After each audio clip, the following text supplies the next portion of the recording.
The Avengers radio series, a cultural phenomenon in South Africa back in the 1970s. South Africa was a country with no national television service. It wasn't until 1976 that the country would get its first taste of television broadcasts. But before that, radio was the primary medium of entertainment and information for the masses. This was the context when The Avengers, a British spy-fi series, made its debut on South African radio and became a cultural phenomenon. The Avengers was a British television series that originally aired from 1961 to 1969. The show revolved around the adventures of John Steed, a suave and sophisticated secret agent, and his various female associates. The series was a unique blend of traditional spy thriller elements with science fiction and fantasy, which set it apart from other shows of its time. While the series was hugely popular in the UK and had also made a significant impact in the American markets, being one of the rare British series given a network transmission slot, it was virtually unknown in South Africa. This was primarily due to the lack of a national television service in the country until 1976. However, as a film series, The Avengers was able to gain some exposure in South Africa through film rentals. But it was the launch of the radio series that truly brought The Avengers to the masses in South Africa. Come and listen at www.myclassicradio.net. The Black Museum. Horror and mystery based on Scotland Yard's collection, Orson Welles was both host and narrator for stories of horror and mystery based on Scotland Yard's collection of murder weapons and various ordinary objects once associated with historical true crime cases. Walking through the museum, Welles would pause at one of the exhibits, and his description of an artifact served as a device to lead into a wryly narrated dramatized tale of a brutal murder or a vicious crime. In the United States, the series aired on the Mutual Network between January 1 and December 30, 1952. Beginning May 7, 1953, it was also broadcast over Radio Luxembourg, sponsored by the cleaning products Dreft and Miro. Since the BBC carried no commercials, Radio Luxembourg aired sponsored programs at night to England. In the United States, a program of similar scope, using many of the same picked cases as the Black Museum, and nearly mirroring its broadcast run, was broadcast by NBC called Whitehall 1212. The two shows were different in the respect that while Whitehall 1212 told the story of a case entirely from the point of view of the police starting from the crime scene, the Black Museum was more heavily dramatized and played out scenes of the actual murders and included scenes from the criminal's point of view. Come and listen at www.myclassicradio.net. Another cup of Maxwell House coffee, George? Sure, pour me a cup, Gracie. You know, Maxwell House is always good to the last drop. And that drop's good, too. Yes, it's Maxwell House coffee time, starring George Burns and Gracie Allen.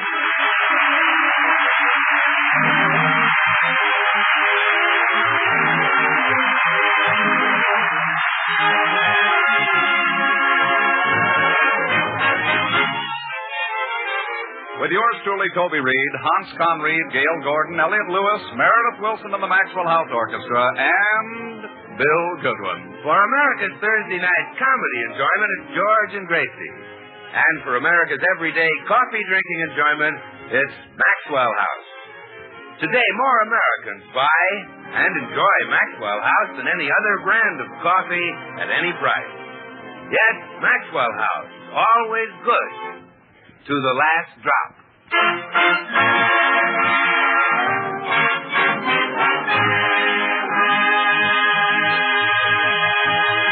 Well, George Burns is one of the millions of taxpayers who has until midnight tonight to file an income tax return, which explains the tense situation as we look in at the Burns home. Now, let's see. Figuring our income on the basis of the community property law, that would make... What law, George? The community property law. That's the California law that says half of everything I've got is yours, and half of everything you've got is mine. Oh? Then how come I only get 1/4 of the money we make? Well, that's the way it works out, dear. Look, I'll show you. Here in my hand is $1 and change. Yeah? Now, half of everything I've got is yours. So here's 50 cents. Ah, thank you. Now, half of everything you've got is mine. How much have you got? 50 cents. Half of it is mine. Hand it over.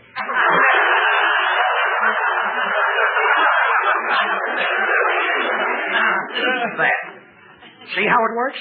I see who it works. Now, let's try that again, and this time I'll start with $1. Okay. Now, half of everything I've got is yours. So here's 50 cents. Thank you. And how does the second part go? Half of everything you've got is mine. How much have you got? 50 cents. Half of it is mine. Hand it over. Here. Thanks. Well, you were right, George. It comes out the same way no matter how you do it. Oh, sure. Now, I'll bet you get tired of me being so stupid, huh? Now, sometimes it comes in real handy. Now, let me figure some of the income tax deductions. Let's see. Business expense. Now, what does that mean? Well, whenever we have a guest star on our program, we always take him to dinner. That's a business expense. Let's see. Now, we took Cary Grant to dinner. But he paid the check, remember? Oh, yeah, that's right. He did. Well, we took Bing Crosby to dinner. He paid the check, remember? Yeah, that's right. Well, last week we took Jack Benny to dinner. That's one for us. Yeah. Now we come to dependents. Total dependence and partial dependence.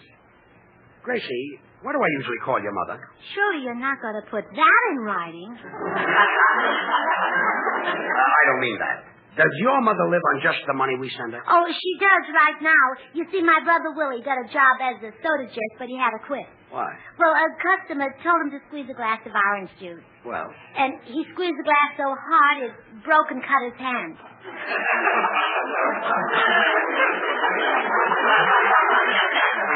He's some soda jerk. In fact, you can leave off the soda. Now, let me finish this tax return.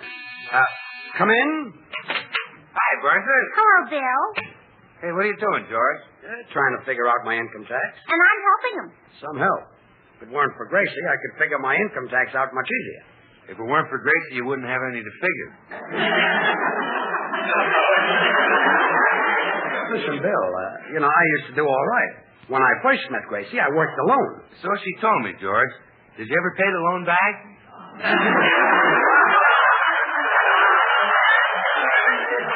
You better run along, Bobby Clark. I'm very busy. Listen, George, why don't you hire an income tax expert to do that for you? Now, the guy I've got knows all the deductions an actor can make. He's wonderful. Really? Sure. Takes off your entertainment, your publicity, your transportation, even takes off your clothes. George can undress himself.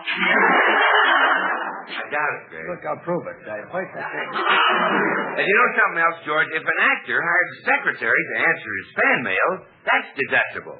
Well, I keep a secretary running all the time. You do? Yeah. One of these days I'm going to catch her. In other words, you don't get enough fan mail to answer. What? I get baskets of fan mail. Well, some of it even comes with just my initials on it. WHG. William Horace Goodwin. Oh, no. Woman's Heavenly Gift. Really shy little boy. Yeah, well, he's got a point, George. Yeah. I think Bill is one of the handsomest actors in Hollywood. Me? Sure, and I know someone who thinks you're even better than that. Me? That's the one.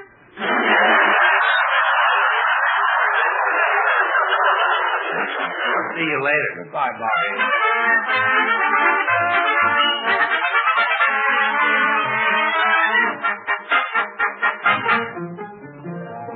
I'll never get this tax return finished. It's so darn complicated. Oh, look, George, here comes Mr. Judson, the Texas oil man. Oh, fine. Now I'll have to stop and listen to him brag about Texas. Come in. Howdy, little lady. Hello, Mr. Judson. Howdy, little man. Hi. Say, you sound kind of depressed. I am depressed. Right at this moment, I hate taxes. Why, you miserable little Oh, Yankee. Mr. Judson, put down that gun. He said taxes, not Texas.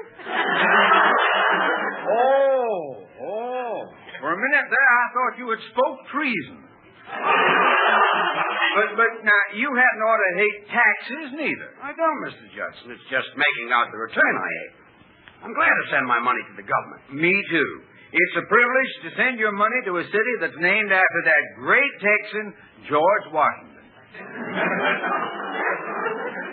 what makes you think George Washington was from Texas? Well, wasn't he the father of our country? Yeah. Wasn't he first in war and first in peace? Yes. Wasn't he the greatest man we ever had? Yes. Bound to be from Texas. He took his little hatchet and chopped down the cactus tree. Didn't George? Mr. Judson, I'll bet your income tax must be plenty with all your money. All what money? I only got $29 million. Oh, I thought it was $28 million. Yep, went out and my wife run into a mite of trouble down home. Yep, yes, she did. The other night she was milking the cow, missed the bucket, a big stream of milk squirted into the ground, and up come another darned oil well. You call that trouble? Why, it got oil all over old Bossy. Oh, Bossy. You have the cutest name for your wife.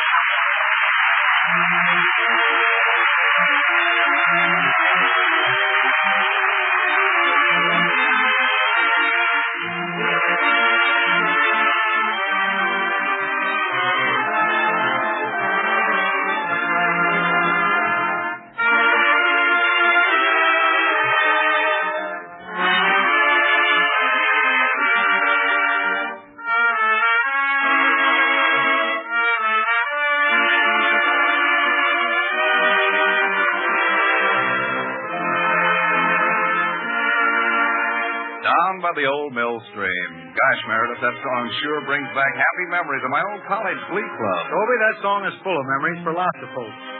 It's a favorite with all kinds of singing groups, from the corner barbershop quartet to the community chorus. Well, that's just it, Meredith. Folks in this country have always been fond of singing. Yes, in the auditorium of the village church, in the local school hall, or in some genial neighbor's comfortable living room, the cheerful blending of friendly voices has long been a warm and well-loved part of the American scene.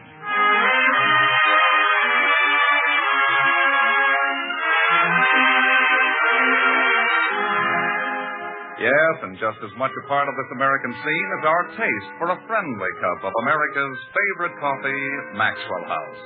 Americans love coffee. It's our national drink. And today it's a telling fact that more people buy and enjoy Maxwell House than any other brand of coffee at any price. Flavor explains this nationwide preference. The superb good-to-the-last-drop Maxwell House flavor you can credit to the skilled blending of these choice coffees. Manizales for mellowness.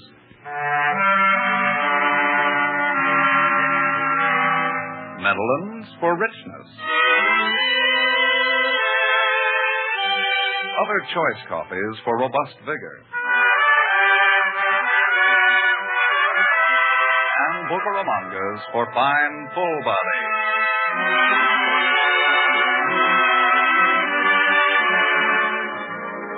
All adding up to great coffee, rounded in flavor and radiant roasted to the very peak of flavor perfection.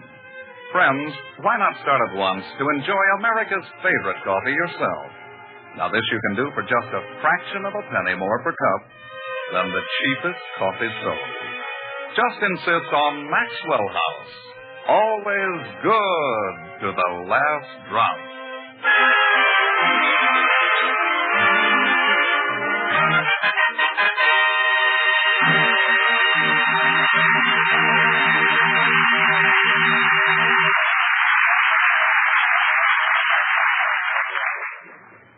Did you finish the income tax return, George? No, I ran out of ink. So I called the drugstore, and they're going to send over a bottle. Good. By the way, that ink bottle was full last week. Where did it go? Well, you know the blue socks I gave you for Christmas? Yeah. And your tan shoes didn't match them? Yeah. Now they match. Gracie, you didn't. Yes, I did. I was a fool to think you didn't. Go call the drugstore and tell them to hurry with the ink. Yes, dear.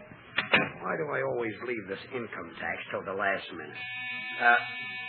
Come in? Mr. Burns? Yes. I'm the delivery man from the drugstore. Good, good. I've been waiting for that ink. I just started today. In fact, you're my first delivery. Well, that's nice. I'm so happy with this job. You know why I'm happy with this job? It gives me a chance to help humanity. I deliver things that people need. I need ink. Now, take this bottle of liver pills. I figure that's going to help somebody's liver. Nice figuring. I'm so happy with this job. I'm happy that you're happy. Have you got my ink? You bet I have. I deliver things that people need. Now, take these corn plasters. Likely as not, they'll help somebody's corn. Again, you figured it out. I'm so happy with it. There's nothing in the whole world as wonderful as working for a drugstore. What business are you in, mister? I'm on the radio. Go to work for a drugstore before it's too late. I'll speak to Mr. Owl in the morning. Drugstores have things that people need. Now take your bottle of ink. I'd love to. Just think of its possibilities. You could write a famous play or an immortal poem. I could if I had the ink. Maybe you'll write a cheery note to one who is ill. Maybe. Or a love letter to a beautiful woman. I happen to be married. Oh. Then if you wrote a love letter to another woman, that would cause trouble. You bet it would. Your wife might find the letter in your pocket. That's right. And when she read it, she'd get mad and leave you. Look, Mr. And all because the drugstore made me deliver this ink. Well, they can't force me to come between a man and his wife. I won't do it. I'll quit this lousy job. All right, but give me the ink. And break up your home never. There. Your home is saved.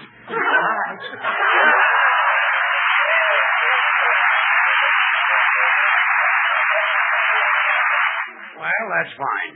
Now, these shoes match my blue socks, too.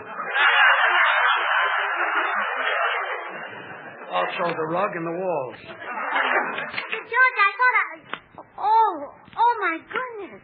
There's ink splashed all over the place. Had a little accident. Oh, there are even a couple of ugly blue spots on your face. Here, I'll wipe them off. Take it easy. Those are my eyes. Oh.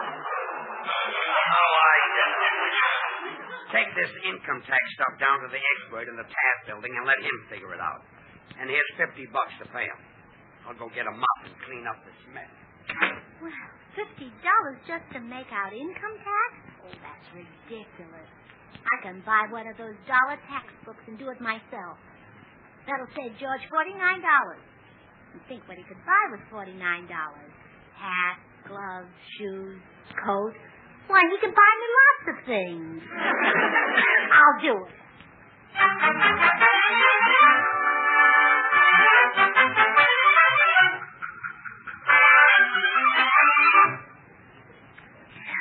Dr. Miller, I just had to come by. I have some wonderful news for you. What is it, Gracie? Well, you know those treatments you've been giving me where I lie on the couch and tell you all about myself? Psychoanalysis, yes. I treated your mind. Well, you certainly helped me. How could I miss? Any change was found to be an improvement. Oh, you'll be proud of me. I just did a brilliant thing. I figured out George's income tax. Well, you are cured. No more of those long hours on the couch. And guess how the income tax came out? The government owes George $30 million. I'll arrange the pillows on the couch. Oh, no, I'm not tired. Gracie, how did you arrive at that terrific figure? Oh, no starches and lots of exercise.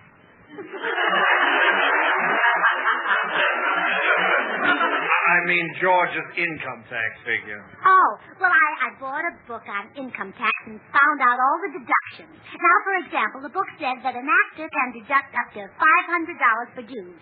Yes? Well, in California, we have dues every morning.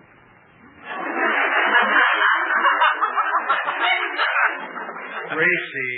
And at $500 a due, that adds up. Gracie, these dues are not the liquid kind. Oh, no? I've stood knee-deep in California dues. Well, even with deductions like that, how could you possibly arrive at $30 million? Oh, well, of course, the big item was entertainment. The book says if an actor entertains people in the course of his business, that's deductible. And it's the rate of $2 per person.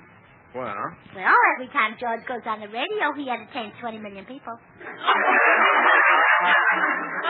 This is unbelievable. Well, now that's $40 million right there. But I know the government needs money, so I knocked off $10 million. Well, it's awfully nice of you. Yeah, live and let live. $30 million is plenty. Do you realize what this will mean to George, Doctor? Yes, I think I do, Gracie. Speaking as a psychiatrist, I would say that George will develop a pronounced isolation complex induced by extended incarceration and complicated by severe claustrophobia due to prolonged inability to alter his environment. Mm-hmm. What does that mean? They'll throw him in the clink. The clink? Yeah, they'll put him in Alcatraz. You falsified his tax form. Yeah. Oh, this is terrible. But he's not to blame. Let them send me away to wherever they send women. The Hatcher-Pig. Gesundheit. Thank you. It's George's return. Therefore, they'll hold George responsible. Well, how long will they keep George in Alcatraz? Well, it's hard to say, Gracie. I know a man who defrauded the government of only $20, and he was sent away for 20 years. 20 years for $20? And in George's case, it's $30 million. Boy, will he be old when he gets out.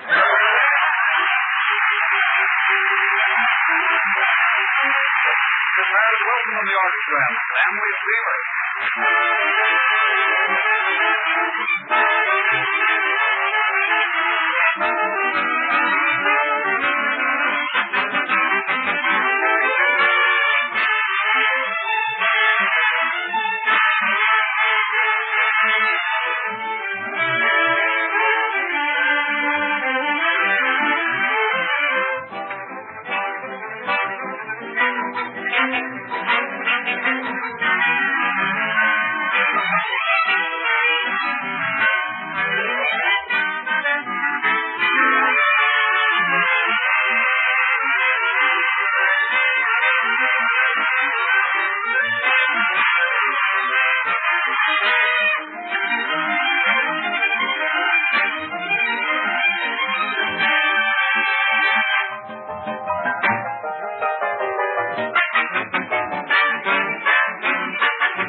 Say, Gracie, I came as soon as I got your call. What's the trouble? Oh, Bill, it's terrible. I falsified George's form. Well, what's so bad about that? You've been patting his shoulders for years. Oh, no. It's his income tax form. And they're going to send him to Alcatraz. Oh. Think what Alcatraz will do to George. Think of him with his face all pale and his little shoulders stooped, shuffling along with that hopeless, dead expression. Yeah. And then think of him after a few years in Alcatraz. Yeah.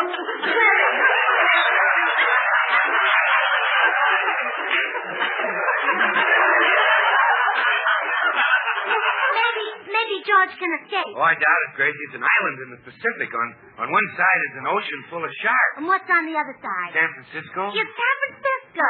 That's where my mother lives. Say, that's right. Well, if George ever escapes, I know which way he'll swim. Oh, me too. I hope the sharks don't get him. Hope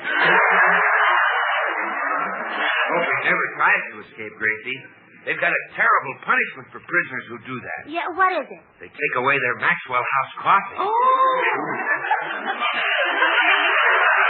Fresh, delicious, mellow Maxwell House, so wonderfully satisfying, good to the last drop. You know what happens then, Gracie? They go stir crazy. Stir crazy? Yeah. They go crazy because they can't stir that Maxwell House coffee. Ooh. The very best in coffee drinking pleasure. Yet it costs but a fraction of a penny more per cup than the cheapest coffee you can buy. Oh, I'm sure George will behave himself, Bill. You know, they might even let George sing to the prisoners. No, Gracie. Taking away their Maxwell House coffee is the worst punishment they allow. That's fiendish enough. You know, with more than 1,000 brands to choose from, more people buy and enjoy Maxwell House than any other brand of coffee in the world? Well, maybe it's not too late to save George. I'll appeal to the governor. Oh, that won't do any good. Oh, then I'll appeal to his wife, the governor. Gracie, nothing can save George from Alcatraz. Oh, dear. Oh, I know what I'll do. I'll soften the blow for him. I'll make it sound attractive. Attractive? Well, sure. It'll be like a daytime radio serial. Alcatraz can be beautiful. Gracie, it's an island, a prison with bars, a big ugly rock. How can you say that's beautiful? Well, love will show me the way. When you're in love, you can imagine the ugliest thing in the world is beautiful. And I'm in love with George.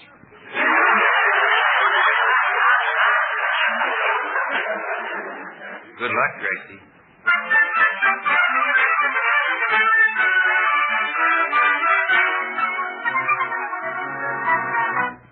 George? Yes, dear? George, how would you like to live on an island? An island? Yes, in the blue Pacific. Might be nice. An island with palm trees Yeah. and sandbars. Take away the sand and you've got it. Huh? Oh, it's a beautiful place. Once you're there, you just can't leave. Holds you in a spell, huh? Did you say spell or sell? Spell. Oh, sure. I love the ocean.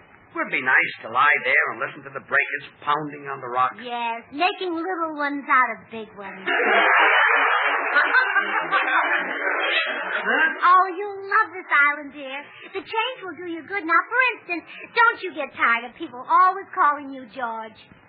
I never thought of it. Well, now, on this island, they'd call you something else. Like what? Like 7293.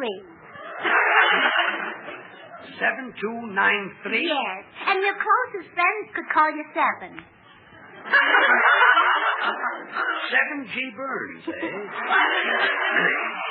Gracie, this island is beginning to sound a little wild. Besides, I like the modern convenience. Does this island have electric lights, electric stoves, electric refrigerators? Even the chairs are wired.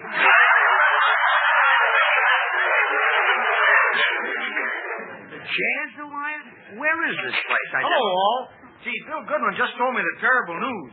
He said that George is going... No, Meredith, don't say it in front of George. Very well.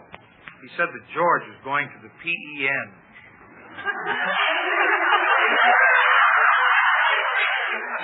PEN?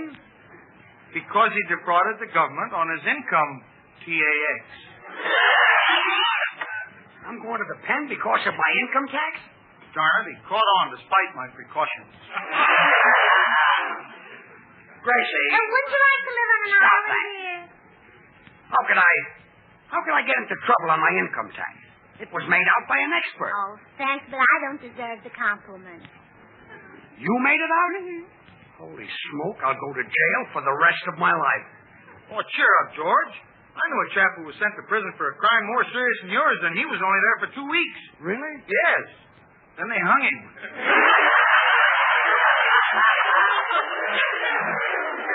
Nice of you to cheer me up. Oh, not at all.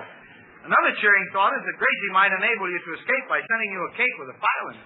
No, that wouldn't help much, Meredith. You see, George is going to Alcatraz and it's surrounded by water. Oh. Well, you might send a somewhat larger cake with a canoe in it. Look, Meredith, will you please tell me... come in. Is Mr. George Burns here? That's me. I'm from the Income Tax Department.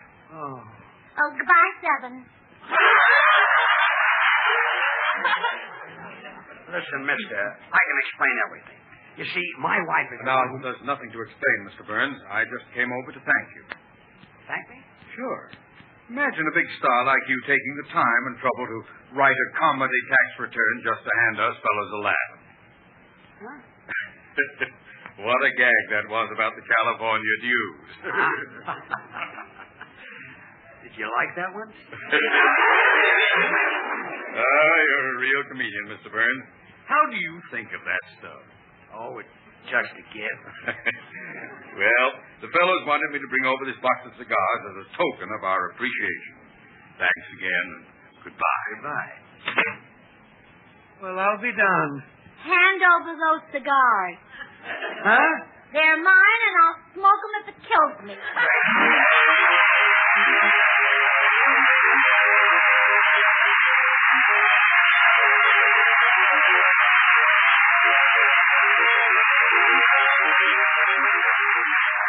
George and Gracie will return in just a moment.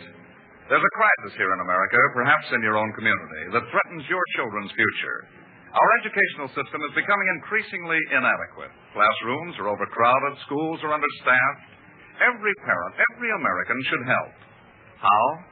By realizing the tremendously important job our teachers perform, by giving them your understanding and your support, by knowing personally your children's teachers, by joining local groups seeking to improve educational facilities, and above all, by making sure your community has the kind of school system every American youngster needs and should have. And now, here are our stars. Well, Gracie, I've got good news for you. Next week, our guest will be Walter O'Keefe. Walter O'Keefe. Oh, he's my favorite comedian. Your favorite comedian? Mm-hmm. Aren't you forgetting me? Oh, that's right, I am. Sure. He's your favorite, too. Yeah, that's what I meant. Good night, everyone.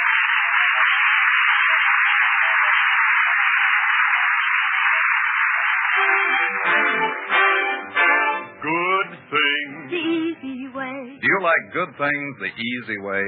Then get instant Maxwell House coffee. So good. So good. True coffee flavor and fragrance, because Instant Maxwell House is not a so-called coffee product. It's all pure Maxwell House coffee in instant form. And so easy. So easy. Instant Maxwell House means great coffee instantly in your cup. No fuss, no muss, no bother. Today, try Instant Maxwell House. Instantly good to the last drop.